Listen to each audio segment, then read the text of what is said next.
మాజీ CM YS Jagan భద్రతపై AP హోంమంత్రి అనిత కీలక వ్యాఖ్యలు చేశారు. వైసీపీ సభ్యుల ఫిర్యాదు మేరకు ఇప్పటికే విచారణ జరుగుతోందన్నారు.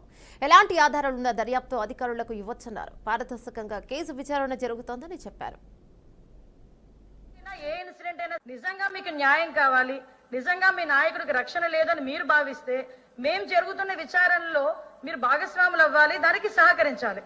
దానికి ఇక్కడ కాదు అధ్యక్ష, ఎక్కడైనా ఏ ఇన్సిడెంట్ అయినా జరిగినప్పుడు సీన్ ఆఫ్ ఎవిడెన్స్ లోకి వెళ్ళినప్పుడు first of all police department వాళ్ళు చూసేది చుట్టుపక్కల ఏమైనా కెమెరాస్ ఉన్నాయా లేదా, ఆ కెమెరాస్ లో ఏదైనా ఫుటేజ్ ఉందా లేదా, ఆ ఫుటేజ్ లో ఏమైనా దొరుకుతుందా లేదా, అది ఇమీడియట్ గా ప్రైమ్ ఆఫ్ ఎంక్వైరీలో తీసుకొని దాన్ని బట్టి వాళ్ళు ఎఫ్ఐఆర్ కూడా నోట్ చేసుకుని ఛార్జ్ షీట్ వరకు వెళ్తారు అధ్యక్ష. ఇది ప్రొసీజర్ అధ్యక్ష. దీని ఏదో డివేట్ చేసి మిమ్మల్ని ఏదో బురద చల్లడానికో మేము చేసే ప్రక్రియ కాదు. దయచేసి మీరు కూడా అర్థం చేసుకోవాలి, మీరు కూడా సహకరించాలి. నిజంగా ఆ రోజు మీరు చాలా మంది వెళ్లి పోలీస్ కంప్లైంట్ ఇచ్చారు, ఎస్పీ కంప్లైంట్ ఇచ్చారు, ఎస్పీ డైరెక్ట్ గా ఆ రోజు ప్రెస్ మీట్ పెట్టారు. మేము ఎంక్వైరీ చేస్తున్న భాగంగా మీరు సీసీ ఫుటేజెస్ ఇవ్వండి అంటే సీసీ ఫుటేజ్ ఇవ్వలేదు. మేము దానికి ప్రత్యామ్నాయంగా మేము సీసీ ఫుటేజెస్ కూడా పెట్టుకునే పరిస్థితి కూడా వచ్చింది అధ్యక్ష. దానికి వాళ్ళ ప్రైవసీ ఏదో ఇబ్బంది పడింది అన్నట్టుగా వాళ్ళు మా తర్వాత మాట్లాడారు అధ్యక్ష.